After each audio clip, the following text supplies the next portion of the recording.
सहर्ष प्रणाम है मेरी माता सज्जनों, आप सबके श्री चरणों में। रविवार का दिवस है, बहुत बच्चे आए हुए हैं।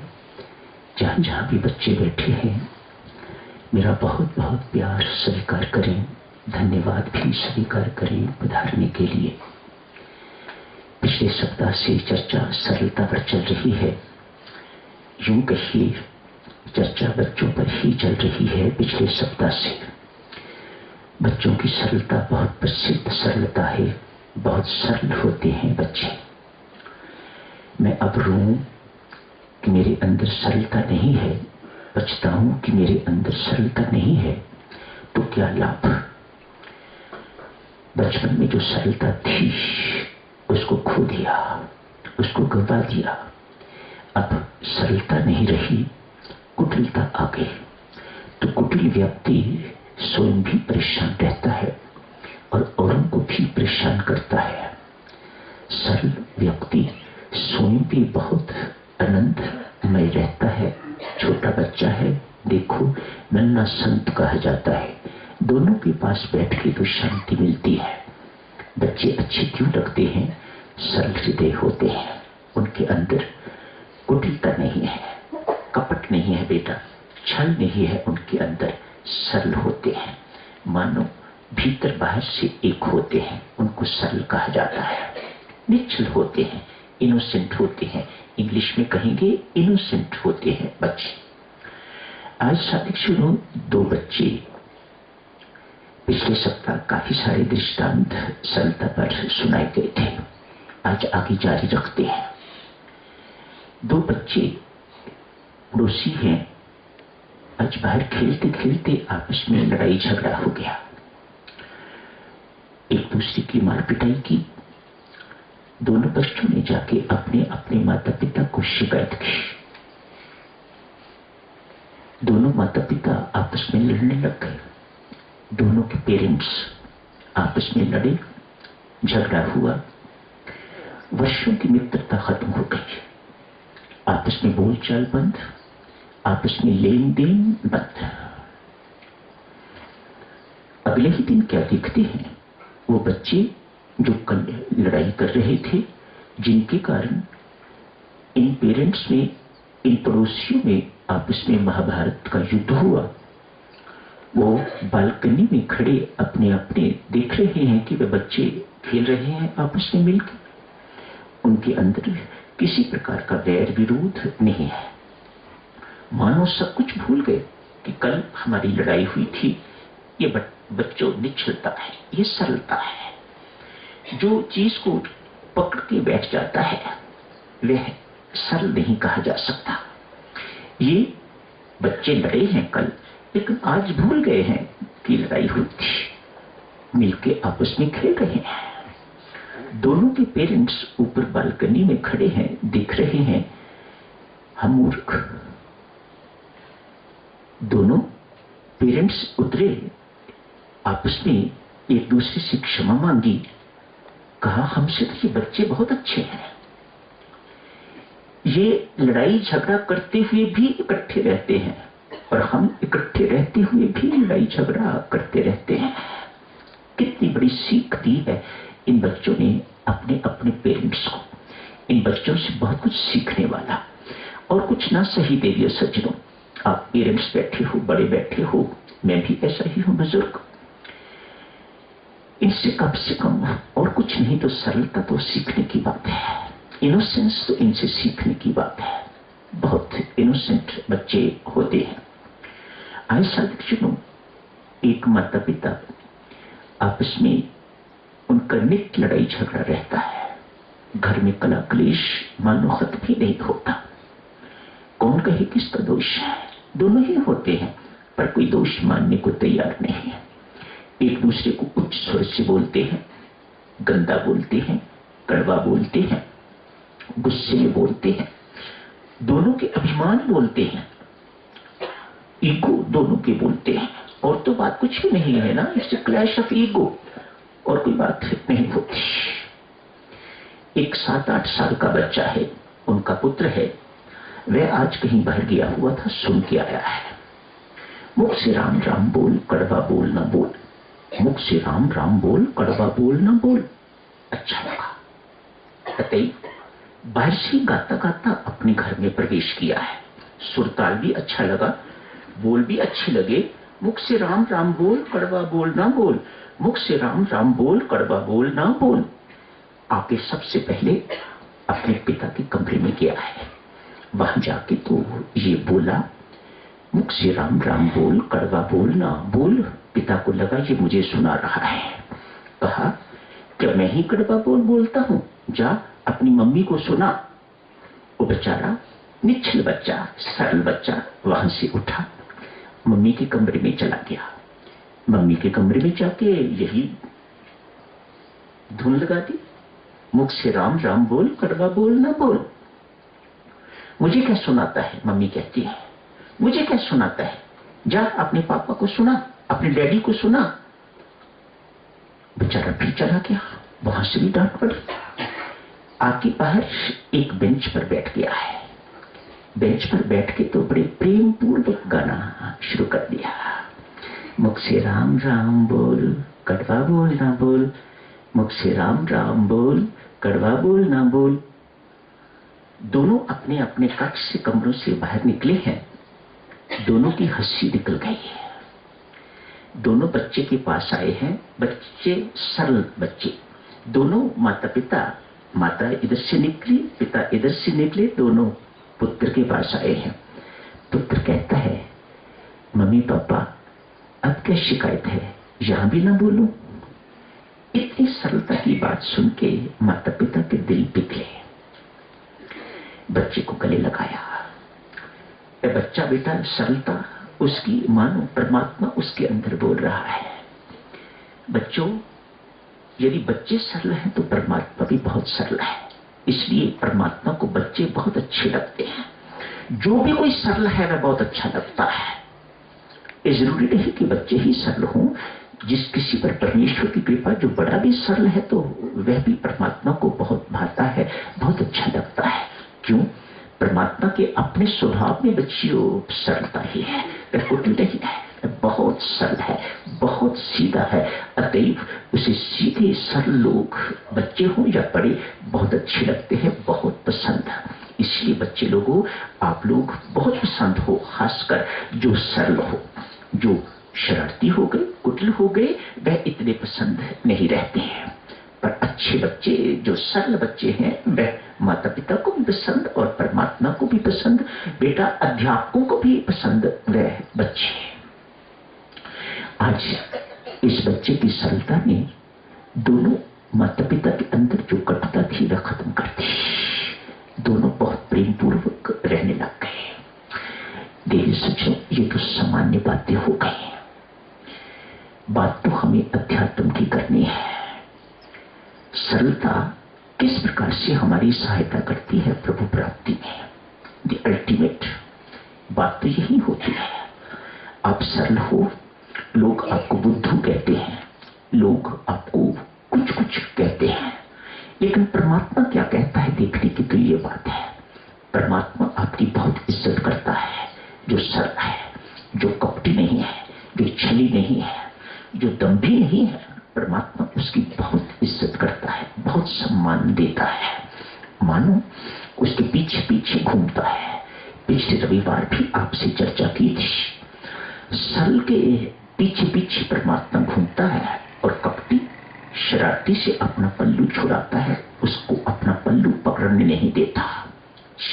गंदा है, भीतर से कुछ है, बाहर से कुछ है, उसी को बेटा कुटिल कहा जाता है। जो सरल है वो भीतर से भी वही होगा जो बाहर से है। मानो भीतर बाहर से एक, उसे सरल कहा जाता है। ऐसे लोग परमात्मा को बहुत पसंद है।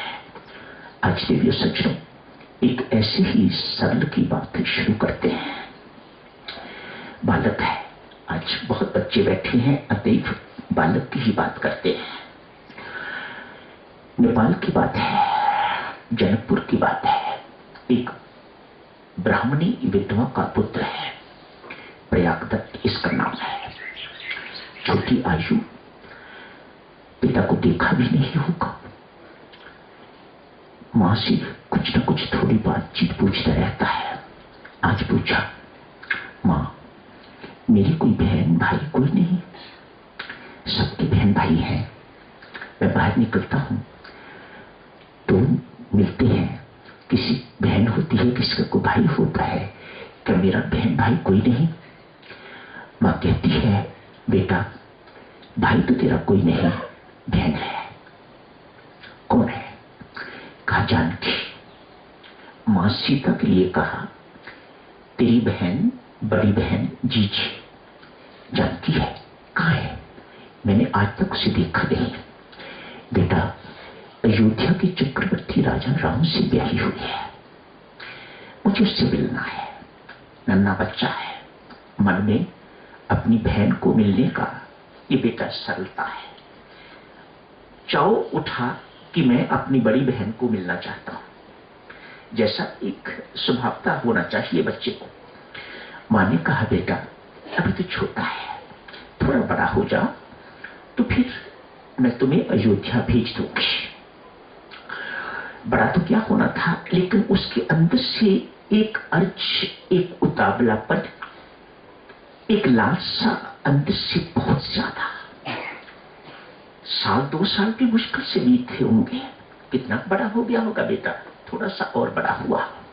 कहा मां जीजी को देख के बिना रहा नहीं जाता, मुझे जीजी से मिलना है। अपना न कर, मुझे अयोध्या जाना है।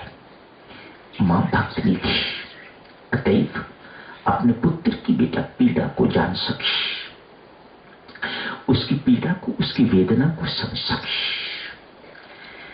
बहन भाई के लिए आदमी किस प्रकार से तड़पता है, और जहां बहन अभी पता नहीं है कि वह जगजननी है, अभी उसे कोई पता नहीं है कि ये मां जगदम्बा है, मां है जो बहन समझ रहा है। अभी तो अपनी बहन को मिलने के लिए आतुर है। मां ने कहा बेटा खाली हाथ नहीं जाना। देखो कैसी शिक्षाएं माताएं दिया करती थी। खाली हाथ बहन के घर नहीं जाना, घर में कुछ है नहीं। अतएव कुछ आटा इत्यादि बाहर से लेके तो उसके बेटा आटे के लड्डू बना दिए हैं, मोदक कहते हैं, मोदक बना दिए हैं। लड्डू 4, 6, 8 जितने भी बनते थे बना दिए। कहा बेटा ये ले जा, ये अपनी जीजी को जाके देना, कहना तेरी मां ने भेजे। संबंध देखो, जहां संबंध होता है वहीं प्रीति हुआ करती है। कैसा संबंध? न उसने कभी जानकी को देखा है, न इसने कभी देखा है, लेकिन अंदर से कुछ अर्ज तब इस प्रकार की है, कहना तेरी मां ने भेजे ये लड्डू, तेरे खाने के लिए मैं सत्तू देती हूं, तू रास्ते में सत्तू खा लेना। ठीक है, उन लड्डुओं को हाथ नहीं लगाना। मानो सत्तू देती ये कह रही है उन लड्डुओं को हाथ नहीं, वह तेरी जीजी के लिए है, जीजा के लिए है, वह तेरे लिए नहीं है। तेरे लिए सत्तू मैं पोटली में बांध के दे रही हूं। कई दिनों के बाद चलता चलता प्रयागदत्त अयोध्या पहुंचा है। कोई गाड़ी से नहीं गया, कोई बस से नहीं गया, इतने पैसे ही नहीं थे, पैदल चल के गया है। परमात्मा इन सब बातों की बहुत कदर करता है। कैसे कोई आया है, नंगे पांव चल के आया है, पांव में जूते पहन के आया है, कार में आया है, हवाई जहाज में आया है। परमात्मा इन चीजों को बहुत वैल्यू देता है, इन चीजों का बहुत महत्व मानता है बच्चियों। अतएव पैदल गया है, कुछ दिनों के बाद अयोध्या पहुंचा है। पागलों की तरह गली गली मोहल्ले मोहल्ले घूम रहा है। मेरी जीजी है जानकी, यहां रहती है। चक्रवर्ती राजा राम, जो मां से सुना था, चक्रवर्ती राजा राम से ब्याही हुई है। वे मेरी जीजी है, वे मेरी बड़ी बहन है, मुझे उससे मिलना है। जो भी कोई बच्चों सुनता है वह हंसता है, ये कहां से पागल आ गया है, ये कहां से मिलने वाला आ गया है। जैसे आप लोग भी कोई अनजान गांव में आ जाता है तो आप लोग भी हंसी मजाक करते हो, ठट्ठा करते हो, ऐसे ही उसका हंसी मजाक हो रहा है। कोई बताते नहीं। एक दिन व्यतीत हुआ, 2 दिन व्यतीत हुए, कुछ दिन न कुछ खाने को मन करता है, न सोने को मन करता है। न कुछ पीता ही है बेचारा। आज हार के तो एक टीले पर बैठ गया है, जैसे ये छोटा सा पहाड़ का टीला हो, ऐसा कोई पत्थर बड़ा उसके ऊपर बैठ गया है, इंतजार कर रहा है कहां जाऊं अब। गली गली मोहल्ले मोहल्ले मैं घूम लिया, मुझे जीजी का कोई पता ही नहीं बताता, और माँ ने कहा है कि वो अयोध्या में ही रहती है। मैं अब कहां जाऊं? हार के उस टिल्ले पर बैठ गया है। क्या देखता है बच्चों? एक हाथी आया है, उस हाथी पर 2 सवार है।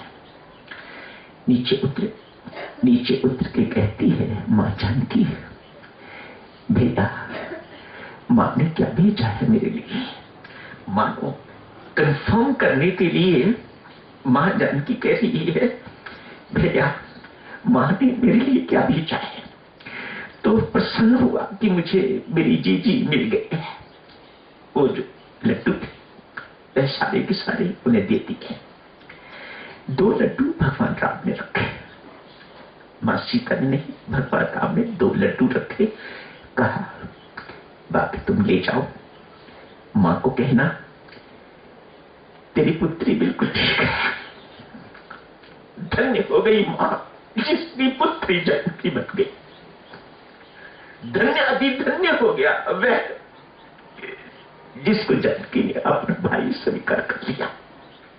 बेटा जाके माँ को कहना जानकी बिल्कुल ठीक है, जा अभी लड्डू साथ ले जा, कहना मैं बिल्कुल ठीक हूं, मेरी किसी प्रकार की चिंता नहीं करती।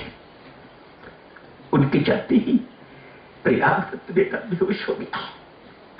परमेश्वर के दर्शन हुए हैं, किसी सामान्य व्यक्ति के दर्शन नहीं हुए, परमेश्वर के दर्शन हुए हैं। बिना तैयारी के कोई सहन नहीं कर सकता, उनका इतना तेज होता है, इतना प्रभाव हुआ करता है, इसलिए साधना करवाई जाती है। आप मां की उपासना करते हो, साधना अगर नहीं है, आपके सामने शेरावाली मां या डिंबा मां आपके सामने प्रकट हो जाए, यदि आपके अंदर साधना का बल नहीं है तो आप घबरा जाओगे, डर जाओगे। ये इतना बड़ा शरीर, इतना ह्यूज शरीर कहां से आ गया है, ये शेर कहां से आ गया है, घबरा जाओगे, बुरा हाल होगा आपका।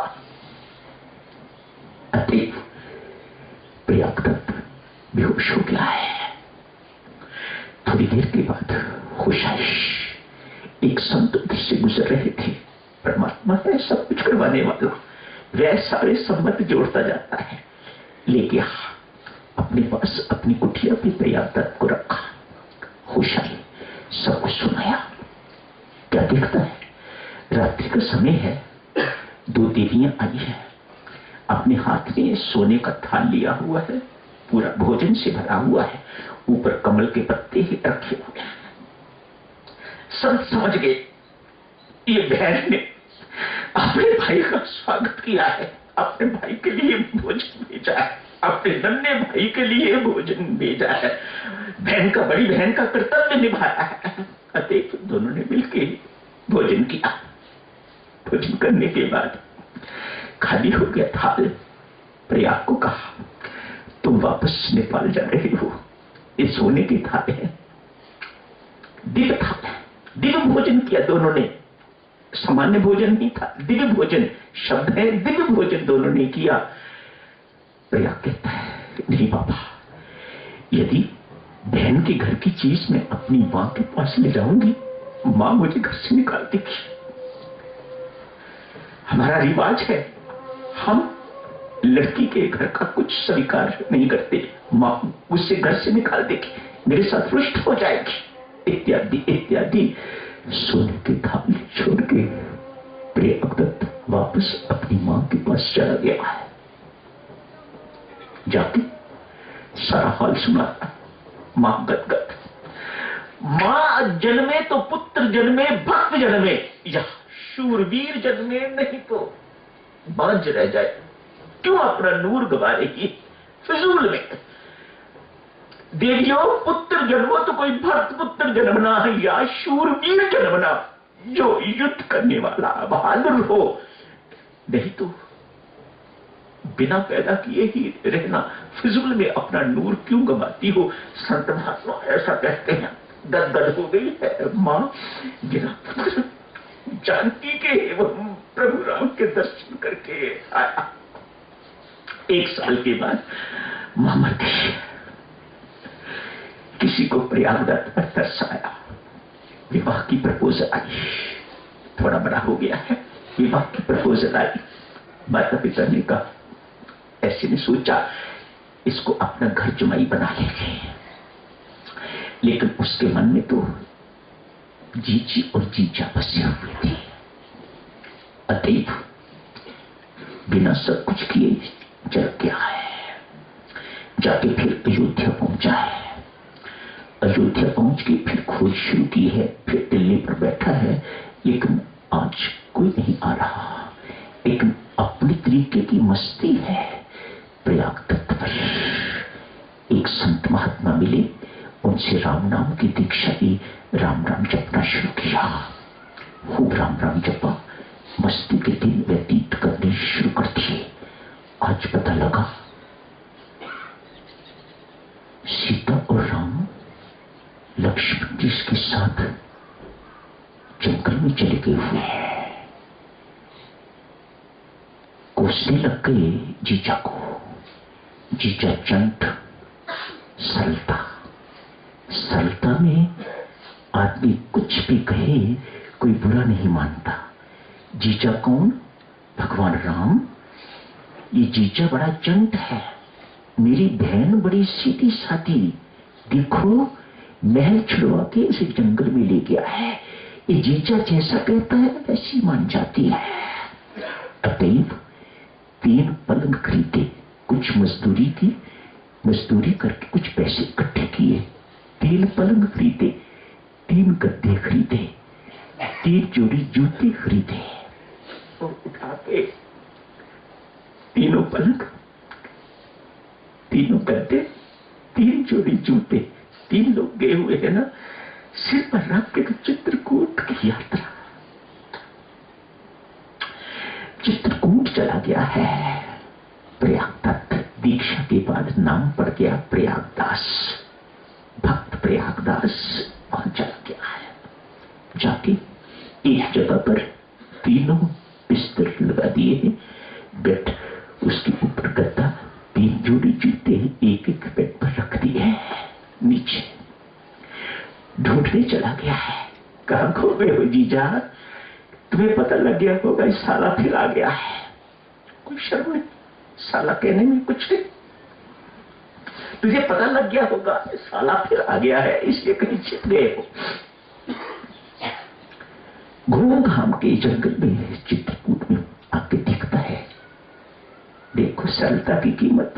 बच्चे लोगों, बच्चियों सुन रही हो ना, सरलता की कीमत देखो। अब मेरे रोने से क्या फायदा? सरलता जो बचपन में थी वह तो खो गई, खो दी उसे। अब रोने से पश्चाताप करने से क्या फायदा?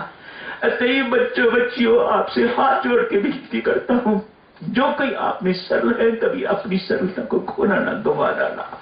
ये बड़ी अनमोल चीज, सरल बन के रहना।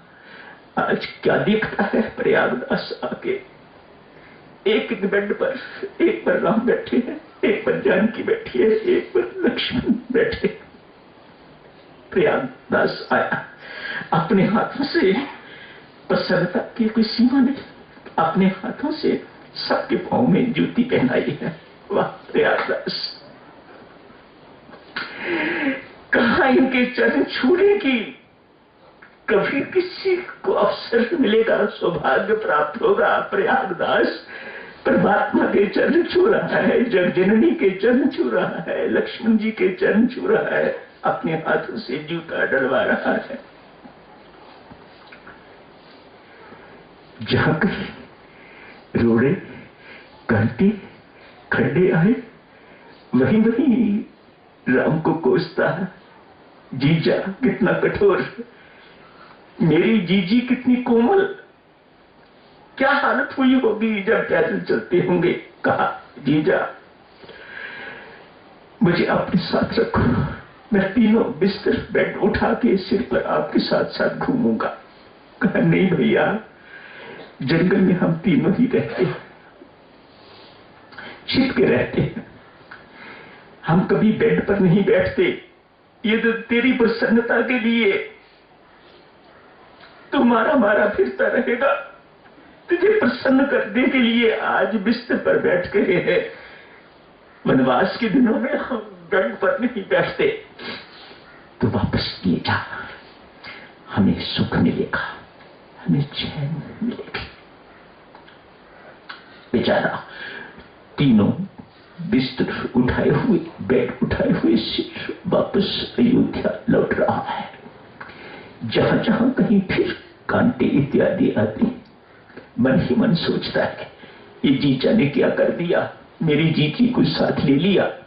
अभी तक तो जब पेड़ दिखाई देते हैं, लताएं दिखाई देती हैं, फूल दिखाई देते हैं, तब तक तो ठीक।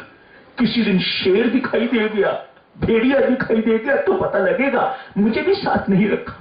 देखो सरलता है प्रयागदास की। अरे तू क्या कर लेगा साथ रह के, लेकिन सरलता है उसकी। मुझे भी साथ नहीं रहने दिया, मुझे साथ रहने दिया होता तो मैं कुछ काम आता। एक अद्भुत सी मस्ती है प्रयागदास पर, क्यों ना हो। अखिल ब्रह्मांड नायक परमात्मा का साला साहब, छोटा मोटा संबंध, परमात्मा का साला, जग जननी का भाई। बच्चियों, जो जग जननी का भाई होगा ये सारे जगत का मामा हो गया ना। अतएव प्रयागदास को जगत मामा कहा जाता है। प्रयागदास कौन? जगत मामा। भक्त प्रयागदास जगत पामा, जग जननी का भाई, हमारी माँ का भाई, हमारा मामा, हम सबका मामा बन गया भक्त प्रयागदास। बेटा किस कारण? अपनी सरलता के कारण पा गया, जिसके लिए संत महात्मा अपनी जिंदगियां गवा देते हैं। जंगलों में घूम घूम के, पहाड़ों में घूम घूम के, वह अपनी सरलता के कारण, निश्चलता के कारण, निष्कपटता के कारण वह सब कुछ अनायास ही पा गया। तो आज भक्ति चर्चा यही समाप्त करने की इजाजत दीजिएगा। अगले रविवार को भी बच्चों यही सरलता पर चर्चा जारी रखेंगे। आज यही समाप्त करने की इजाजत दें। हार्दिक धन्यवाद बच्चों, आपका विशेष धन्यवाद करता हूँ। पूज्य शास्त्री जी, आप जी का हार्दिक धन्यवाद। आप इन सब बच्चों को लेके आए हैं, हृदय से धन्यवादी हूँ। आपका बहुत कृपा करी है, बहुत उपकार किया है आप जी ने। धन्यवाद सबका, कोटि प्रणाम।